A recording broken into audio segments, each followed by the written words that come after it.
Salut, ici Simon ici et bienvenue dans cette vidéo. Alors, as-tu de la difficulté à faire grandir ton business de marketing de réseau? Si tel est le cas, reste connecté parce qu'aujourd'hui, je vais partager avec vous les trois choses les plus importantes pour faire pour faire développer votre business de marketing des réseaux. Alors avant de commencer comme ça, je tiens déjà à vous dire que si vous êtes nouveau sur la chaîne, sachez que ici, je partage des astuces, des stratégies, des secrets pour pour aider les networkers à avoir plus de prospects, à faire plus de ventes et à recruter plus de partenaires dans votre business de marketing des réseaux. Alors, si tu aimes ce genre d'astuces, si tu aimerais avoir ce genre de conseils, ce genre de stratégies qui peuvent t'aider à développer ton business, n'hésite pas de t'abonner, de liker et de partager avec ta team. Donc, sans tarder, nous allons passer au vif du sujet du jour, à savoir comment faire grandir son business de marketing des réseaux. Donc, vous devez savoir que apprendre à faire grandir votre business vers le succès à long terme est très important. Et pour le faire, il y a quelques activités que vous devez effectuer chaque jour. Et je vais vous les donner comme ça, par ordre d'importance. Elles sont totalement gratuites pour vous. Donc, la première activité que vous devez effectuer chaque jour, c'est la prospection. Ça devrait être l'activité numéro un. Parlez aux prospects, parlez aux gens de votre opportunité, de vos produits ou de vos services. Voilà la priorité numéro un que vous devez avoir dans votre business. La deuxième activité, c'est le suivi. Pourquoi est-il si important? Parce que très peu de personnes achètent ou rejoignent une opportunité au premier rendez-vous. Donc, si vous êtes faible en vente, et, mais très bon en suivi, vous en sortirez très bien. Donc, un mauvais suivi vaut mieux que pas de suivi.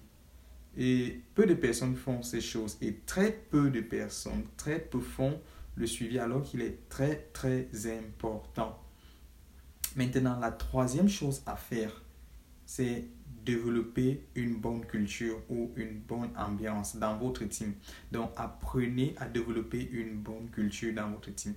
La culture, c'est quoi? Dans le marketing des réseaux, la culture, c'est faire en sorte que les gens, les membres de votre team ou les clients se sentent bien malgré leur niveau de désir ou de résultats qu'ils produisent. Cela signifie quoi? Je peux venir dans votre team et ne pas être motivé euh, ou ne pas avoir le désir de développer le business, de me faire de l'argent ou alors de gagner les voyages et tout ça et toujours me sentir bien.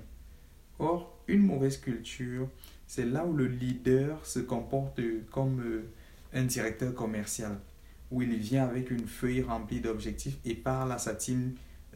Ça donne quelque chose de ce genre. Hey toi, pourquoi est-ce que tu n'as pas prospecté cette semaine? Pourquoi est-ce que tu n'as pas fait de vente cette semaine?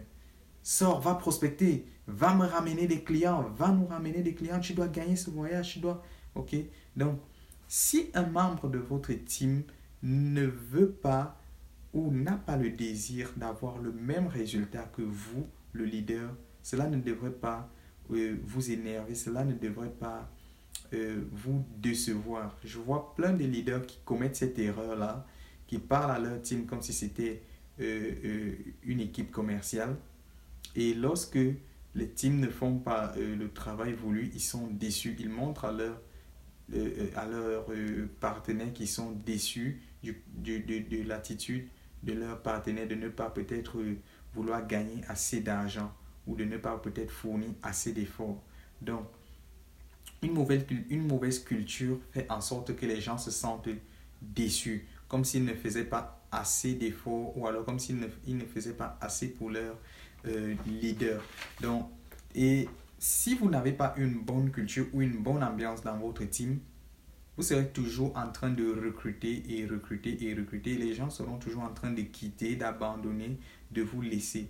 Et vous serez du genre en train de vous dire, oh là là là là là là là là là là, mais combien de personnes vais-je encore recruter? J'ai déjà recruté 89 personnes et il ne reste que 14. Donc vous serez dans un cercle vicieux où vous êtes toujours en train de recruter. Donc, si vous avez une mauvaise culture, les gens vont se dire, OK, on ne m'aime pas ici parce que moi, je n'ai pas envie de gagner d'argent, alors que j'aime le produit. OK, moi, je vais abandonner ce genre d'équipe. Je ne peux pas être dans ce genre de milieu où on ne m'aime pas parce que moi, je ne veux pas gagner de l'argent. Je veux juste consommer le produit. Donc, si vous n'avez pas un bon système, si vous n'avez pas une bonne culture, les gens ne pourront pas croire qu'ils peuvent faire ce que vous faites. Les membres de votre team ne pourront pas croire qu'ils peuvent dupliquer vos efforts. Donc, et votre business ne pourra jamais grandir. Donc, si vous prospectez, vous faites le suivi de façon constante et apprenez à développer une bonne culture ou une bonne ambiance dans votre team, vous êtes sur le bon chemin, les gars, pour faire grandir votre business. Donc, telles sont les 3 choses que je voulais partager avec vous aujourd'hui pour faire grandir votre business, à savoir prospecter, faire le suivi et développer une bonne culture dans votre équipe. Donc, j'espère que vous avez reçu un petit plus de cette vidéo. Si vous aimeriez avoir plus d'astuces, de stratégies en marketing de réseau, en vente, en prospection, que ce soit sur les réseaux sociaux ou hors ligne, n'hésitez pas de me contacter. Je réponds personnellement à tous mes messages. Sur ce, je vais vous dire bye bye et à très très bientôt.